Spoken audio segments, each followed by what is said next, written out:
നിങ്ങൾ ഒരു ആവറേജ് അല്ലെങ്കിൽ ബിലോ ആവറേജ് സ്റ്റുഡന്റ് ആണെന്നുള്ള ഒരു തോന്നൽ നിങ്ങൾക്കുണ്ടോ?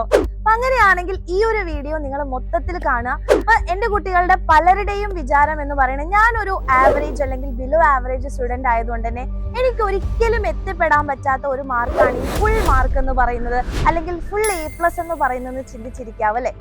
അല്ല മക്കളെ, നിങ്ങൾ മനസ്സിലാക്കേണ്ട കാര്യം എന്താന്ന് വെച്ചാൽ ഒരുപാട് ഫുൾ മാർക്ക് അല്ലെങ്കിൽ ഫുൾ A+ വാങ്ങിക്കുന്ന ഒരുപാട് കുട്ടികൾ ഇതേപോലെ ആവറേജ് അല്ലെങ്കിൽ ഒരു ബിലോ ആവറേജ് സ്റ്റുഡന്റ് ആയി അവർ എങ്ങനെയാണ് പ്രിപ്പയർ ചെയ്ത് അല്ലെങ്കിൽ കൃത്യമായിട്ടുള്ള ആ ഒരു പ്രിപ്പറേഷൻ മൂലം അവർക്ക് ഏറ്റവും ബെസ്റ്റ് ആയിട്ടുള്ള മാർക്ക് തന്നെ നേടിയെടുക്കാൻ പറ്റിയ ഒരുപാട് കുട്ടികളുണ്ട്.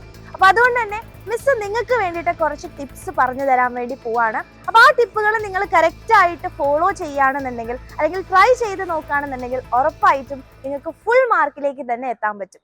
ആദ്യം തന്നെ നമ്മൾ നോക്കേണ്ട കാര്യം എന്താണെന്ന് വെച്ചാൽ നമുക്ക് എത്ര സമയം എടുക്കുമ്പോഴാണ് ഒരു ടോപ്പിക് നമുക്ക് പഠിക്കാൻ വേണ്ടിയിട്ട് പറ്റുന്നത് എന്നുള്ള കാര്യം നമ്മൾ സ്വയം തന്നെ നോക്കണം. അതിപ്പോ മിസ്സിന് ഒരിക്കലും എന്റെ കുട്ടികളോട് പറഞ്ഞു തരാൻ പറ്റില്ല നിങ്ങൾ 1 മണിക്കൂർ ഇരുന്ന് പഠിക്കുക അല്ലെങ്കിൽ 2 മണിക്കൂർ ഇരുന്ന് പഠിക്കുക എന്ന് നമുക്ക് ഒരിക്കലും പറയാൻ പറ്റില്ല അല്ലെ? അപ്പൊ അതുകൊണ്ട് തന്നെ നമ്മൾ നമ്മളെ ആദ്യം മനസ്സിലാക്കുക. അപ്പൊ എന്ത് ചെയ്യാ, നിങ്ങൾ ഒരു ടോപ്പിക് എടുക്കുന്നു, ആ ടോപ്പിക് പഠിക്കാൻ വേണ്ടിയിട്ടിരിക്കുന്നു, ആൻഡ് എത്ര സമയം ആ ഒരു ടോപ്പിക് നിങ്ങൾക്ക് മനസ്സിലാക്കി കൃത്യമായിട്ട് വളരെ ക്ലിയർ ആയിട്ട് മനസ്സിലാക്കാൻ എത്ര സമയം എടുക്കുന്നു എന്നുള്ളത് നോക്കുക. അതിനനുസരിച്ച് വേണം നമ്മളുടെ സ്റ്റഡി ടൈം അതിനനുസരിച്ച് എന്റെ കുട്ടികൾ പ്ലാൻ ചെയ്യുക. അപ്പം ചിലപ്പോൾ 1 മണിക്കൂർ നമുക്ക് മതിയായിരിക്കും, ചിലപ്പോൾ 3 മണിക്കൂർ അല്ലെങ്കിൽ 4 മണിക്കൂർ നമുക്ക് പഠിക്കുമ്പോഴായിരിക്കും കൃത്യമായിട്ട് നമുക്ക് പോർഷൻസും കാര്യങ്ങളും ഒക്കെ പഠിച്ചു തീർക്കാൻ വേണ്ടി പറ്റുക. അപ്പൊ ആദ്യം എന്റെ കുട്ടികൾ മനസ്സിലാക്കേണ്ട കാര്യം നമുക്ക് എത്ര സമയം എടുത്താലാണ് ഒരു ടോപ്പിക് കൃത്യമായിട്ട് മനസ്സിലാക്കുന്നത് എന്നുള്ളത് ആദ്യം മനസ്സിലാക്കുക. രണ്ടാമത്തെ കാര്യം എന്ന് പറയുന്നത് പഠിക്കുന്ന രീതിയാണ്. നമുക്ക് വ്യത്യസ്ത രീതികളിൽ നമുക്ക് പഠിക്കാൻ പറ്റും അല്ലെ? ഒന്നുമില്ലെങ്കിൽ നമുക്ക് വായിച്ച് പഠിക്കാം, ഇല്ലെങ്കിൽ മൈൻഡിൽ റീഡ് ചെയ്ത് പഠിക്കാം, ചിലപ്പോൾ ഉറക്കെ വായിച്ച് നമുക്ക് പഠിക്കാം, ഇല്ലെങ്കിൽ എഴുതി പഠിക്കാം. അങ്ങനെ ഡിഫറെന്റ് ആയിട്ടുള്ള രീതിയിൽ നമുക്ക് പഠിക്കാൻ വേണ്ടി പറ്റും. അപ്പൊ ഏറ്റവും ബെസ്റ്റ് ആയിട്ടുള്ള രീതി എന്ന് പറയുന്നത് ഓരോരുത്തർക്കും ഓരോ പോലെ ആയിരിക്കും. ചിലപ്പോൾ നിങ്ങളുടെ ഫ്രണ്ട്സിനോട് നിങ്ങൾ ഡിസ്കസ് ചെയ്യുമ്പോൾ അവർ ചിലപ്പോൾ പറയും ഞാൻ വായിച്ച് പഠിക്കാറേ ഉള്ളൂ, ഞാൻ എഴുതിയൊന്നും പഠിക്കാറില്ല എന്ന് പറയില്ലേ. അപ്പൊ നമ്മൾ വിചാരിക്കും അപ്പൊ ചിലപ്പോൾ ഞാൻ എഴുതി പഠിക്കുന്നതുകൊണ്ടായിരിക്കും എനിക്ക് പറ്റാത്തത്, അതുകൊണ്ട് ഞാൻ ഇനി വായിച്ച് പഠിച്ചേക്കാം എന്ന രീതിയിൽ മറ്റുള്ളവർ ചെയ്യുന്ന രീതി നമ്മൾ കോപ്പി അടിക്കാതിരിക്കുക. അപ്പൊ നമ്മൾക്ക് എന്താണ് അല്ലെങ്കിൽ നമ്മുടെ ബ്രെയിൻ എന്ന് പറയുന്നത് നമ്മുടെയാണല്ലേ, അപ്പൊ എങ്ങനെയാണ് അത് വർക്ക് ചെയ്യാന്നുള്ളത് നമ്മൾ മനസ്സിലാക്കണം. അപ്പൊ നിങ്ങൾ എന്ത് ചെയ്യുക, ഇതെല്ലാം ട്രൈ ചെയ്യുക. ആദ്യം നിങ്ങൾ വായിച്ച് പഠിച്ചു നോക്കുക, അതിൽ എത്ര സമയം നമ്മൾ എടുക്കുന്നുണ്ടെന്ന് നോക്കുക, എഴുതി പഠിച്ചു നോക്കുക. അപ്പൊ എല്ലാം നമ്മൾ എന്ത് ചെയ്യുക, ട്രൈ ചെയ്യുക. കാരണം എന്താ, നമ്മളിപ്പോ സ്റ്റാർട്ട് ചെയ്യുന്നേ ഉള്ളൂ അല്ലെ, 1 വർഷം. അപ്പൊ ഇപ്പൊ നമുക്ക് എക്സ്പെരിമെന്റ് ചെയ്യാനുള്ള സമയമുണ്ട്. എക്സാമിന്റെ തലേ ദിവസങ്ങളിലാവുമ്പോൾ നമുക്ക് ഇതിനൊന്നും സമയം ഉണ്ടാവില്ല. സോ ഏത് രീതിയിലാണ് നമ്മൾ പഠിക്കാൻ നമുക്ക് ഏറ്റവും കൂടുതൽ എഫക്റ്റീവ് ആയിട്ടുള്ളത് എന്നുള്ളത് നമ്മൾ തന്നെ മനസ്സിലാക്കാൻ വേണ്ടി നോക്കുക. ചിലപ്പം ചില ആൾക്കാർക്ക് രാവിലെ പഠിക്കുന്നതായിരിക്കും ഏറ്റവും എളുപ്പം, അല്ലെങ്കിൽ നല്ല പോലെ എന്ത് ചെയ്യും, നമ്മളുടെ രാവിലെ പഠിക്കുമ്പോൾ നമ്മളുടെ തലയിൽ കയറുന്നുണ്ടാവും.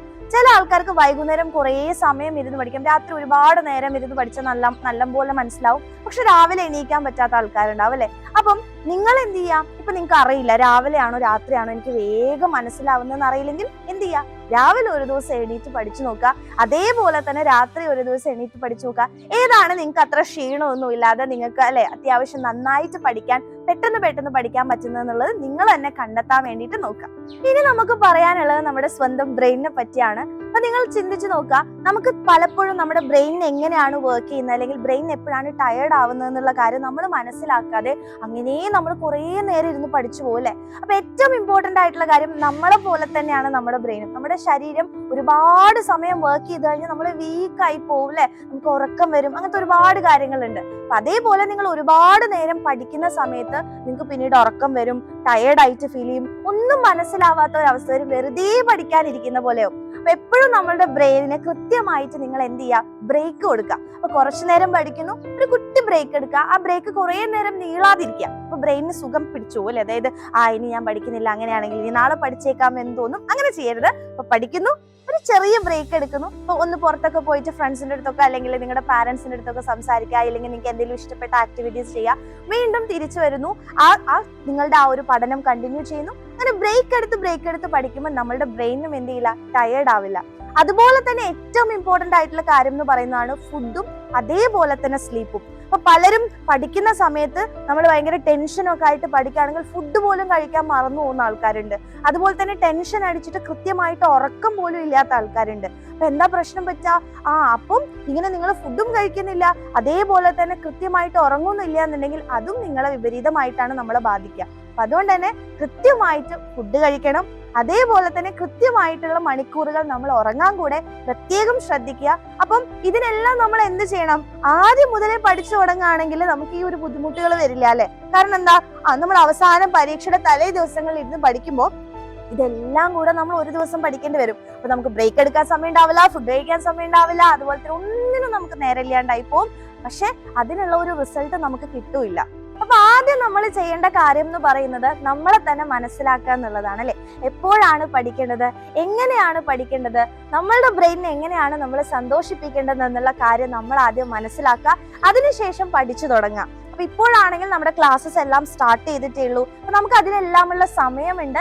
ഇപ്പോഴേ എന്റെ കുട്ടികൾ അതൊന്ന് ട്രൈ ചെയ്ത് നോക്കുകയാണെങ്കിൽ ഓഫ് കോഴ്സ് അതിന്റെ റിസൾട്ട് നിങ്ങൾക്ക് കിട്ടും. ആൻഡ് ഏറ്റവും ഇമ്പോർട്ടന്റ് ആയിട്ടുള്ള കാര്യം എന്ന് പറയുന്നത് നിങ്ങളെ അല്ലെങ്കിൽ ഓരോ ഇപ്പൊ 9ാം ക്ലാസ് ആവുമ്പോൾ തന്നെ നമുക്ക് പുതിയ പുതിയ കാര്യങ്ങളാണ് പഠിക്കാനുള്ളത്. അപ്പൊ നിങ്ങളുടെ ഉള്ളിൽ ഒരുപാട് ടെൻഷനും കാര്യങ്ങളും ഒക്കെ ഉണ്ടാവും. അപ്പൊ ഇത്തരത്തിലുള്ള നമ്മളെ മിസ്റ്റേക്സ് ചെയ്യാനുള്ള ഒരു സാധ്യതയുണ്ട്. നമ്മൾ ആദ്യം തന്നെ ഗിവ് അപ്പ് ചെയ്യാനുള്ള ഒരു സാധ്യത ഉണ്ട്. അപ്പം എന്റെ കുട്ടികൾ ആരും ഗിവ് അപ്പ് ചെയ്യേണ്ട ആവശ്യമില്ല.